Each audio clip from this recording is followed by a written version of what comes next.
lot of people don't actually know this about me, but I am the YouTuber who made the most sexualized makeup tutorial of practically all time. And no, it was not when I cosplayed Jessica Rabbit, and it was not when I cosplayed Harley Quinn. It was when I cosplayed Vanellope Von Sweets from Wreck-It Ralph, an 8-year-old cartoon character. In the video was me from my neck up.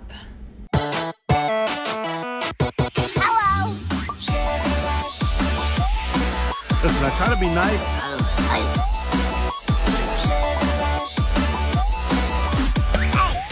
Are you a hobo? So my womanly shape was not even visible at any point in the video. And yet, despite the very innocent video, it attracted the most corrupt and disgusting individuals in society. It got so out of hand that there were fan pages, Reddit pages circulating very realistic edited images of white stuff on my face to help gooners better visualize what they wanted to do to me in that costume. So you can imagine that it really irks me when people say, well, if you didn't wear such a tight dress, you wouldn't be so hypersexualized. I am the living proof that it does not matter what you wear. I know, Dad, I think we're about to go extinct. Any last words before the meteor? You dumb dino kid, don't be so stupid. That's just fake news that they've been feeding you. You've got a nut-sized brain, so I must elaborate. There's no time to talk. Flaming space rock.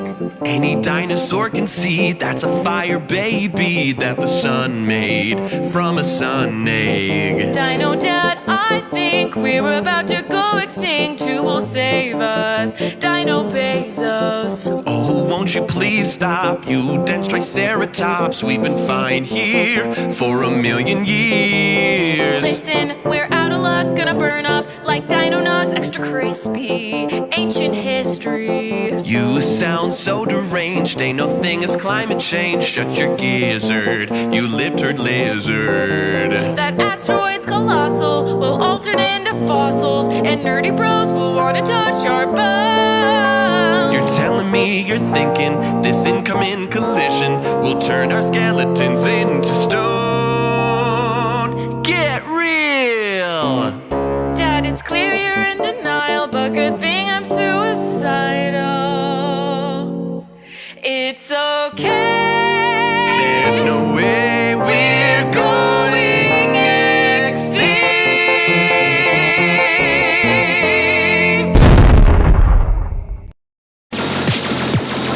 Watch me walk, cause the sidewalks talk, and you can't keep a secret from the ground beneath you.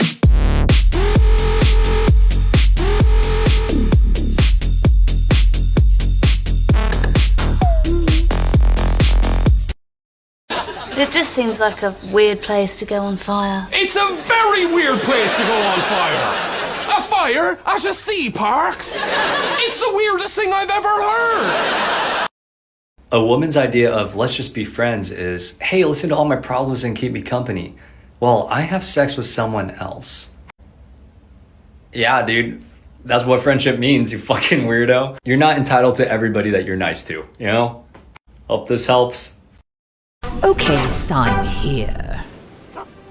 Hello, what have we here? Are you okay, miss? I'm sorry if this knucklehead scared you. He's harmless, really.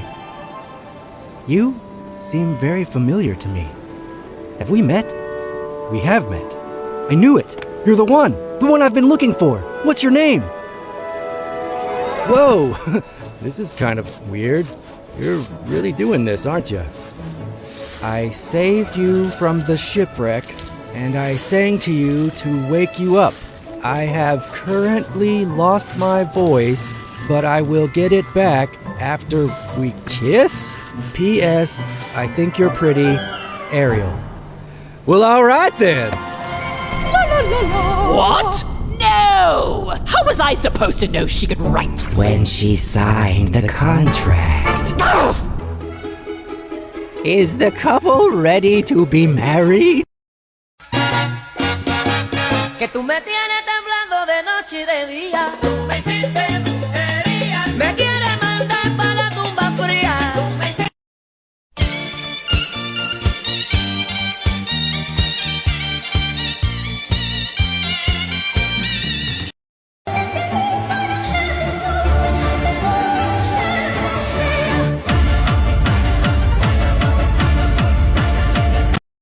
Well, it's got 4 tires and it looks like shit, but the interior is leather and it's fully equipped and it drives itself, so I think we all know what's up. So I look in the mirror and I wink at myself, and then I take a deep breath and go down on myself. Yeah, I'm sucking myself off in my Cybertruck. Yeah, the windows are tinted, so I roll them down so everybody sees me going to town. This car's got me driving myself nuts, and I honk my horn when I bust. I tweet a thank you to Elon Musk. Yeah, I'm sucking myself off in my Cybertruck. On my way to work, on my way back home, I got my head between my ankles, giving myself dome. After I finish, I give myself $20. This comment section scared the shit out of me. I had a dying patient seeing a bunch of people in her room. No big deal, most of us see people around us as we die. Well, I'm in her room to give her 3 a.m. morphine, and she's kind of irritated by all the people in her room. She's looking around her and doesn't even acknowledge I'm there. She calls out, "Who are all these people?" I go along with it and tell her I'm not sure. I don't think I've met them before. She then snaps her head around to stare me dead in the eyes and says, "Well, they all know you." Fantastic news. Great. Thanks for sharing. Had a confused patient tell me that the man he killed was in his room. I said, "I'll excuse myself. Sounds like y'all have a lot to discuss." The automatic doors opened at 3 a.m. during my night shift the other night for absolutely no reason, and the other aides and nurses said that always happens right before someone dies because it's the Grim Reaper coming in. Excuse me, what? I worked as a janitor early morning. There was a patient I got used to seeing since they didn't really sleep. Sometimes they would be in the smoke area when I went to do trash. One morning around 3 a.m., I made my way to the smoke shelter trash. The patient was there smoking like usual. We talked for maybe 10 minutes and I walked away. Roughly an hour later, I'm on their floor. I eventually make it to their room, but it's already empty. Excited, I assumed they finally got better and were discharged. Sadly, no. I went to the nurse's station to ask about the good news and was told the patient passed away earlier in the day, way before my shift. Who the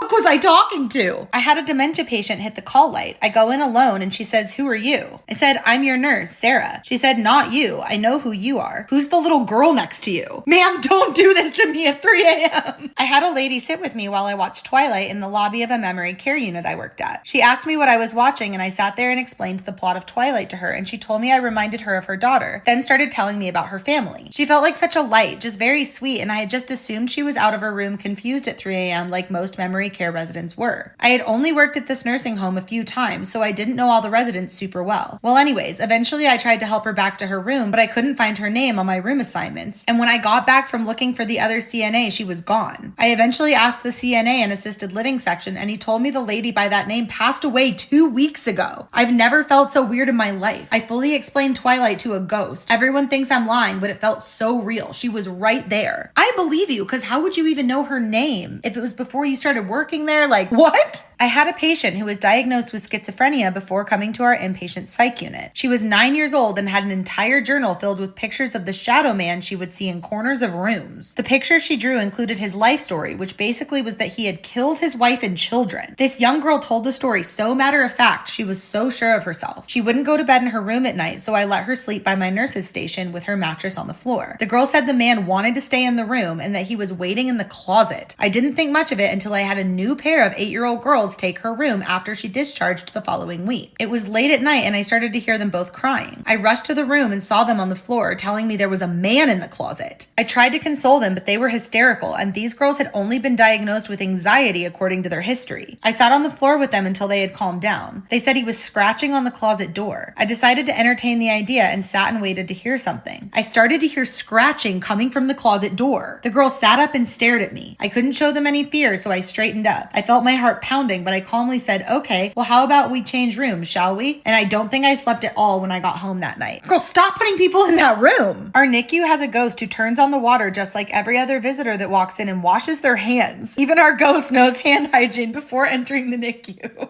I had a patient who repeatedly told us he was going to hell and he was hardly able to speak due to his cancer. Once he actually declined to where he wasn't conscious anymore, all kinds of weird things started happening. Even bugs coming in from under the door right outside his room. room. I went in to check on him and reposition him, and when I rolled him towards me, he grabbed me and his eyes popped open and he started calling me horrible names. Mind you, this man was always the sweetest. I don't think I've ever ran so quickly. When he passed a couple days later, the smell was horrible and there was a horrible storm. The lights cut off completely in only his room, and he let out the nastiest scream before he actually passed. We all collectively agreed none of us would ever step foot in that room again until someone came out and blessed the room to rid off the evil he left behind. I always thought he was joking, but as he declined, the weirder things got, and I know that thing grabbed me and was screaming profanities at me was not him. It didn't even look like him. Oh my god, what? I was in a patient's room to draw her morning routine lab work before she was discharged. It was dark and I had one little light on just bright enough to see her armband and not shine it in her eyes. I woke her up gently and let her know why I was there. She remembered me from the morning before and said, "Oh sweetie, I've enjoyed your conversation so much. I'm going to actually miss you." She then looks behind me and says, "Is the guy behind you going to follow you all day? Is he in training?" I looked behind me. There was no one. I didn't want to scare her and I said, "No, this is his last stop. He's leaving after this." She said, "Oh, because I was going to say he's way too close to your face and that would make me uncomfortable." I packed it up and stopped by the nurse's station, told them what happened, and they confirmed the presence of a strange man that just shadows people. What? I worked in a memory care unit as an activity aide, and my favorite patient was a 90-year-old woman, the sweetest lady but completely out of it. One night at dinner, she sat down without a fight, unusual for her, and began telling me about her dad. Said he was coming to visit her and all these stories about her childhood for like an hour. She never stayed on topic like that. When I was leaving, she stopped and told me I was a good girl and she'd miss me, but she'd really missed her dad and he was picking her up that night. She did pass that night. I hope when I pass, it feels just like my parents picking me up. That's really sweet. My mom flatlined after giving birth to my little brother. She felt her dad shaking her, saying, "You need to wake up now. It's time to wake up." She sat straight up, gasping for air as the first nurse ran into her room. Her dad died when she was 5 from a heart attack. I work in the ER. We had a trauma room that for whatever reason, whoever went in that room never made it out. Biggest sign was an elderly patient came in for a paper cut, died that day due to a tumor on his lung. No record of it being there previously. Over that one summer, at least 20 people died. You could feel the heaviness in that room. Had the hospital clergy come to cleanse it. Why were y'all still using that room? And there's a hospital clergy? I didn't even... What? So you're telling me I can just be placed in a death room that y'all know everyone dies in every time and I'll have no idea? No, but seriously. What? It's my whole unit. It's a telemetry unit that was formerly a peds unit. For the months I've been here, patients always seeing kids, hitting the call light for someone to get these kids out of my room. It's always the patients that are close to the end that bring it up. My med teacher said one night she was doing a shift and it wasn't her home hospital. She was on the pediatric floor and she walked past a child playroom. She said she saw a little child playing in the dark. When she came back and she walked past that room again, the child was gone. She asked one of the nurses and they said, "Oh yeah, that's our little angel of death. She visits the elderly before they pass." That seems like a very nonchalant response. No? I was a new grad working in hospice preparing a body for the morgue. I had an overwhelming sense of someone behind me, but I wanted to stay professional. I felt a deep puff of air behind my neck and distinctly heard my name in my ear. When I turned around, I was the only one in the room and the patient's eyes that I had closed were open and looking directly at me. It was my first and certainly not my last chilling experience as an RN. Bro, what? I worked on a memory care unit. I had this resident that was in the mere hours of getting ready to pass stage. They were honestly the worst person back before they declined. The night before they passed, my aides and I kept hearing babies crying. All the baby dolls on that unit had no batteries. Shadows would be shifting around in that individual's room, and other residents whose rooms were close to theirs were restless, staring at corners of their rooms saying they were scared. We were doing pericare on them and tried to turn them, and legitimately saw fingerprints on their opposite shoulder pressing them back into the bed. They would scream they were on fire. I was so spooked, I went to the Catholic church to get holy water and found out they had just passed after we left that morning. I'm still convinced that we witnessed that person being taken to hell. I worked in-home for this 92-year-old lady, and one night after I put her to bed, I went back to check in on her and it was pitch black and I heard a whisper saying, "Come here." I decided to ignore it and went to the bathroom, and maybe 1 minute later, the lady started yelling, "Get away from me right now. Don't touch me. Stop. Get away before I have a heart attack." So I ran back in there, and as soon as I entered the room, I felt an overwhelming presence that gave my entire body goosebumps. I started saying the name of Jesus and rebuking it until I felt it go away. But the lady was freaked out for hours after that, and I had to sing hymns and pray till she calmed down. She has dementia too, so it freaked me out more. But there's power in the name of Jesus, and these demons flee when they hear his name. I was a sitter with a man who had early onset dementia, so he was younger than most of my dementia patients. Finally got him settled and asleep. He was laying on his back, sat straight up in bed from a deep sleep, looked directly in the eyes and said, "I'm going to die," and then coded. What? I worked at a care facility for kids, and one of the shifts I was on, I had a resident ask me to do my end of shift paperwork work near their room because they kept seeing a nun outside their window peeking in. This assisted care facility used to be run by the Catholic Church and had a nun that committed on her shift back in the 60s or 70s, and she still checks in on the residents and scares the crap out of them. At my hospital, we have what literally everyone calls the murder hallway, and it's this really, really long, dimly lit hallway in the basement that leads to the morgue. Good God. I used to work in a funeral home. Very often, you needed to pick up and bring a deceased person to the home at night. We always worked in pairs so that nobody was alone with the person, but often one of us would be doing one task while the other was in a different part of the building. It never happened in the day, but a few times at night, I could hear pounding and scraping coming from the freezer room. It scared me so shitless. I don't know how people do this job. I could never. I remember when I was a CNA, I answered a resident's call light and she asked, "Can you ask the people next to me to keep it down?" So I went to the next room. I knew no one was in that room or I'd be their CNA as well. And when I went in, all the drawers and cabinets and closets were opened. So I went through the room and shut everything, and then I left. And right when I shut the door, I heard what sounded like a gunshot. I opened the door again and it was all open and everything was thrown around again. I just shut the door and put in a request to have the resident's room changed to a different hall. Yeah, because like what? So what I'm hearing is there's good ghosts and bad ghosts, but definitely ghosts. I have beef with the Natural History Museum in Washington, D.C. And no, I'm not joking. This has been going on for nearly 30 years. Yes, 30 years. So here's the thing. When I was 6 years old, I learned about the giant squid, and I was very excited about that. That same year, we got to go to DC, and we went into the Natural History Museum, and guess what? Walked in on the little thing where it's supposed to be, it said, "Away for repairs." I was devastated. Now, here's the thing. I live in Florida, but I have been to DC upwards now of 10 to 15 times. And do you know how many times I've seen the giant squid? 0. Because every time I go to you guys' museum, it's either away for repairs, or it's in a traveling exhibit, or something. It's just not there. And you're telling me, as of this morning, there is now footage of a giant squid, a living giant squid in its natural habitat. And I saw that first before I saw the dead one in a box in your museum. I feel like you guys are checking the flight logs to see if I'm coming and being like, "Oh, guys, she's coming, hide it." What did I do to you? I have family members who now send me photos of it when they're in DC, and they're like, "It's here and you're not," including now my 7-year-old niece. 7. She sent me a photo and said, "I saw it before you did." What did I do to you? I want to go to your museum. I don't want to see photos of it. I don't want to see online. I want to go to your museum and I want to put my hands behind my back and go, "Wow." And then read the little plaque and leave. But you won't let me. I swear to God, you guys are doing it on purpose now. What did I love you. Your museums are the reason I have a degree in history. It's the reason I collect things like taxidermied bugs and bones because I think they're fascinating. And you're telling me you won't let me see the squid. At 6, I never thought we would even see it in its natural habitat. And now you're telling me I've seen it in its natural habitat through video, but you won't let me see it dead in a box. I just want to see the squid, guys. And you're not letting me. And everybody I know is torturing me because they go see the squid and I don't get to see it. Why? Even my 8th grade trip, nope, wasn't there. Let me see it, please. Well, you know what they say. If at first you don't succeed, it's only attempted murder. No. Are you a girl? No. Are you a boy? No. Are you just a person? I am. Are you Anna? Darling, hold my hand. Nothing beats a Jet2 holiday. And right now, you can save £50 per person. That's £200 off for a family of 4. Wow, she actually sounded like the voiceover. That's nuts. Darling, hold my hand. My hand! My hand!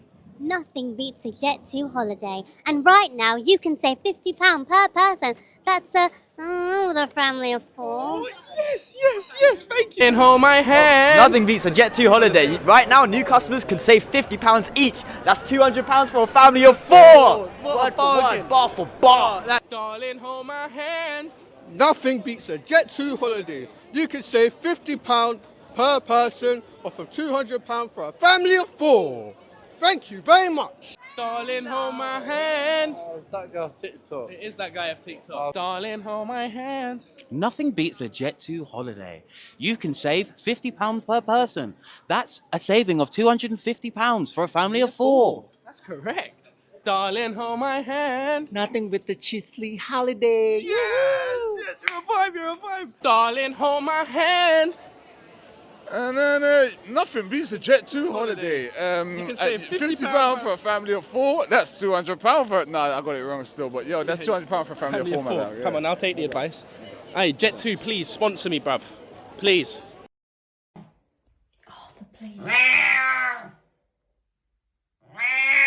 6:28 a.m. and I'm just trying to make a cup of tea here.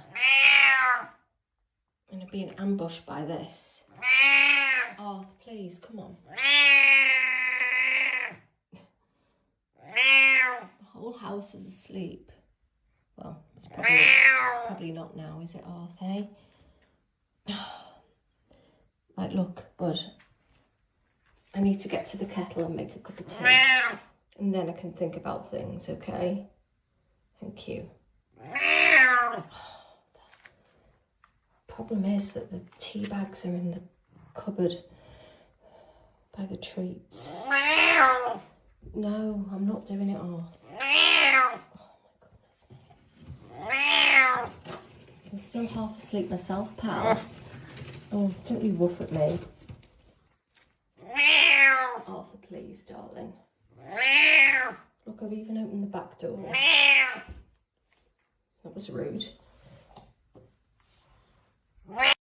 Another thing they don't tell you about age gap relationships is that if his friends and families aren't also creeps, they're not gonna like you. I would go to parties and stuff with him when he was, again, 32 and I was 19, and everyone was like, what the fuck, dude? He had the kind of friend group where the genders would always split, like the men would hang out together and the women would hang out together, and he would like drop me off with the girls, and they're like, we don't know what to do with this. Like, these women are like 35. They're like, what are we doing, babysitting? And obviously at 19, I'm so offended, and I'm like, why don't they like me? Like, what did I do? Now, at 33, if my 32-year-old friend came and dropped a 19-year-old with me, I'm like, what? Like, this isn't a college party. What are we doing here? My friends and family always thought it was fucking weird. His friends and family always thought it was fucking weird. And that's because it was fucking weird. I'm getting so many comments like, you were an adult. You knew what you were doing. I was technically a young adult, yes. But I don't know how to explain to you the slow, creeping, ominous realization as you start to trickle up in age where you go, ew. It's like you just start to wake up one day and you're like, what the fuck, dude? Like, what were you doing? I'm 24 now, and I would never date a 19-year-old. Trying to book some airport parking, right? So, here's the graphics. Park and ride. Fine, I get it. Meet and greet. Obviously, AI. Come on, guys, do better, right? Wait till you see parking and hotel packages.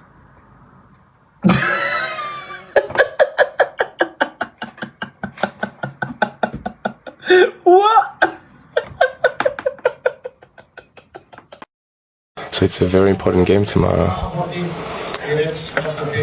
are you going to play against Paris tomorrow? Very erotic voice, by the way. The translator. Congratulations. Wow. Again, please. Today I mentioned that I bench pressed 225 for 3 sets of 3, and of course there were men in my comment section, as there always are when I mention a lift, that they could incline bench that they bench that in high school, that they know high schoolers and 8th graders that can do that. Why are you so intimately involved with the lifting capabilities of children? So way back in the day, there was this plane. It was called the Concorde. I promise I'm going somewhere with this. If you don't know about the Concorde, it was this thing that was like out of the mind of somebody pretending that they knew what a plane in the future would look like in the 60s and 70s. And it could make the flight from New York to London in 3.5 hours. Normal planes like an Airbus A350 or like a Boeing 777 made that flight in 6 to 8 hours. 6 to 8. The Concorde made it in 3.5. It went Mach 2.04 at normal cruising speed, like 1,350 miles per hour. That's so obscenely fast.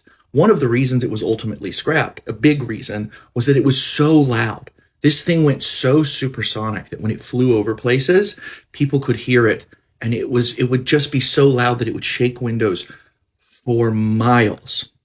The only thing louder than that plane is insecure men on the internet that need to push women down because they feel bad about their own fragile masculinity. Hey there, Mr. Jumbo, out there in the African sun. never get tired. Hey there, Mr. Jumbo, will you share with me the jambalaya living in your soul? And then he told me, well,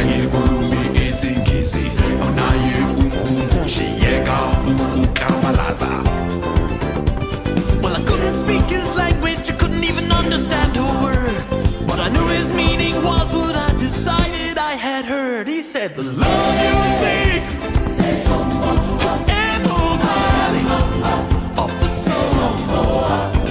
The love you seek, it's in the wisdom written on the ancient scrolls. One of the weirdest stories in the history of warfare happened back in 1944, and we still don't know exactly what happened.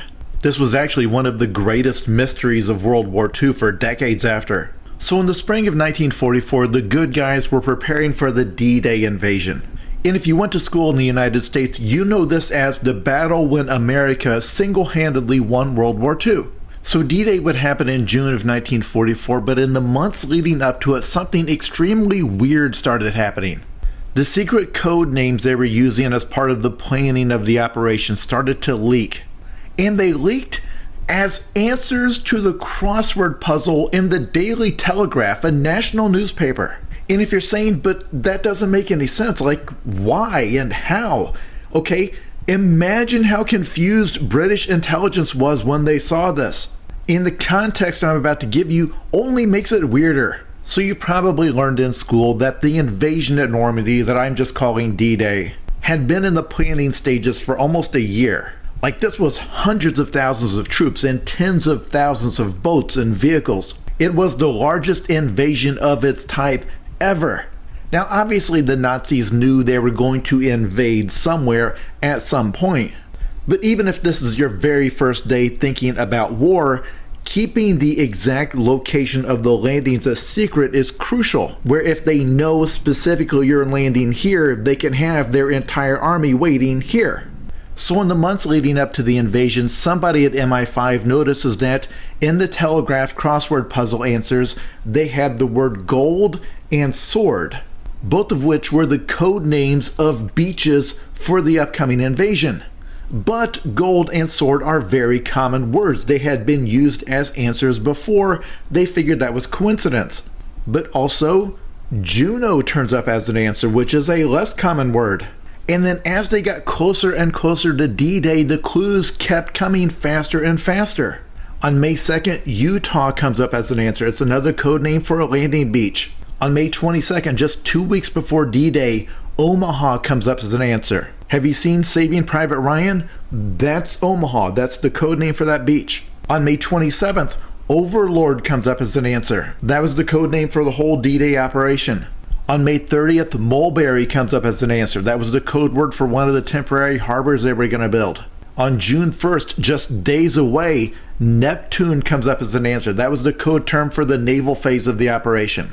At that point, British intelligence has seen enough. They go find the guys in charge of the crossword puzzles and arrest both of them. The guy who made those specific puzzles was named Leonard Daw. He was the headmaster at a school and just made those puzzles for the Telegraph on the side. They interrogated him for days, and at the end of that process, they decide it has to just be a bizarre coincidence. They can find no sign that he has become a traitor to the country, or that he is trying to secretly signal to the Germans what's coming. And for the next 40 years, people thought this was just one of the weirdest coincidences in history, or one of the strangest unsolved mysteries in history. Because again, there were 8 different specific code words that leaked in these puzzles. What are the odds? But then in 1984, 40 years later, one of Dawes' students comes out and says, I was 14 years old at the time, and me and my classmates all knew these code words. He said there was a camp right next to the school with a bunch of American and Canadian soldiers training for D-Day, and they did not watch what they were saying around the kids because they figured, we're kids, we're clearly not spies. So he says we heard the soldiers using these code words with each other all the time, and that the headmaster Daw would let students sometimes suggest words for him to use in the puzzles he was making for the Telegraph. Specifically, he would ask them for unique words and then he would come up with the clues. And at least one other former student came forward and said the same thing. So, you now have to picture how this played out. Because these kids, being teenage boys, fed their mild-mannered schoolmaster these military code words to put into his puzzles. They knew these were sensitive military terms. He, the teacher, did not. In other words, I'm pretty sure they did it because they thought it would be funny. Those students then watched as he gets arrested by British intelligence. They came and got him at the school and hauled him away. One of the students said that when Dawes was released from his interrogation, that he confronted the kid about it who explained where he had heard those words. And Dawes apparently told him, don't tell anybody this. And he didn't for 40 years. Now, I said at the top that to this day we don't know exactly what happened. Because all of that stuff I said, that's just the word of these students decades later. There's still people to this day who say they don't buy that as an explanation. And if they're right, we will presumably never know what happened. J.K. Rowling just posted an image up a trans woman's skirt. This is not a joke. This is something she did. She took an image up a trans woman's skirt and posted it online. And when people criticized her for it, what did she do? Did she apologize? Did she say, oh yes, that was out of line? No, she said, well, she misgendered her, of course. She said, if he didn't want me to take photographs, then maybe he shouldn't have worn a miniskirt and fishnets.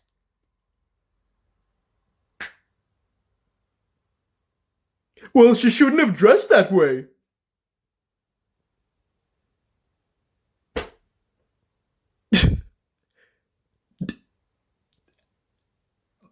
Doesn't that sound very fucking familiar? That's like the most stereotypical rapist response ever. Blaming the way the woman dressed for the inappropriate behavior. I just couldn't control myself. It's the way they dressed.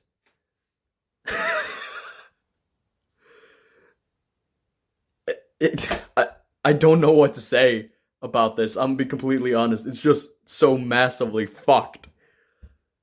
If you still support J.K. Rowling in any way, if you still buy Harry Potter merch or watch the movies legally through streaming, then fucking stop. Because you are supporting a fucking creep and a weirdo. Even if you don't care about trans people, then like, would you still want to support someone who says shit like that? Blaming how people dressed for their inappropriate behavior? You wouldn't, would you? Because that would make you a creep as well. Because only creeps defend creeps. It's raining men. Call a doctor, it's raining men. Grab a helmet, there's an accountant embedded into my shed. I'm scraping Steve off the cement. All right, gentlemen, next order of business, a full-scale invasion of the Netherlands. Secretary Hegseth thinks windmills are gay, so we'll be setting them ablaze along the countryside. Respectfully, aren't the American people a bit fatigued? We promised them America first, no new wars. No, General, you see, every time we start a new war, we give the American people something beautiful in return. Allow me to demonstrate. When we invaded Venezuela, we gave the American people the ballroom. Expansive, dazzling, a place where even an 80-year-old man can feel like a beautiful girl for one night. God, it's beautiful. Then when we invaded Iran, we gave the American people the UFC dome and the Arc to Trump. But when we realized Iran would take longer, we had to scale up the Arc. Now we're going to replace the West Wing with an IMAX and laser tag facility with the microbrewery and farm-to-table bistro on the ground floor. The bistro will have garlic parmesan truffle fries with seasonally rotating aiolis. Once we complete our mission in the Netherlands, we're going to start a ground war in China. People are not going to like that. Which is why we're going all out. The Colossus of Washington, sculpture of our fearless leader himself. It's breathtaking, General. All it's missing is a fountain of liquid gold. What do you call this? Gentlemen, I give you America first. Derek. Yes? What are you doing? I'm taking Harper. I signed her out. What do you mean you signed her out? Well, I wrote a note and said the time I took her and the reason and when I'll have her back. This isn't a library. This is my dog. Why are you taking my dog? It's about to storm and you're not home. She doesn't like storms, dude. Okay, so you're just taking my dog. Oh, yeah. Derek, put my dog back. I am not arguing with you right now while you're at the bar. It's a Tuesday night. You worked all day and you left her at home. She's a dog. She's allowed to be home. You're lucky I don't call APS. Who? Animal Protective Services. Derek, that's not a thing. She's a dog. She's not a child. You need to grow up. She deserves better. What does that mean? She's fine. Put her back. I'm getting a lawyer and I'm fighting for custody of Harper. Stop. You are not like this co-parent. We are not co-parenting. It's my dog. You're right. We're not co-parenting and I'm going for full custody. Derek, have you been drinking?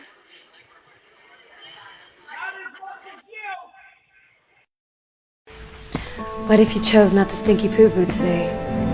C'est la vie, c'est l'amour, c'est l'odeur à carrefour. Je suis, tu es, il, elle, on est, nous sommes, vous êtes, ils sont. Ainsi va l'auxiliaire être et la passion. Through the streets that smell like rain, flowers and expensive perfume. Choose la dolce vita. J'aime les pâtes. Like fromage et une baguette. Carbonara. Like fiori et une fleur. Y a pas d'arrêt dans le beefsteak, mais on a dans le Keep running.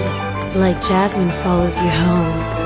Like your perfume was with you all along. Parfum.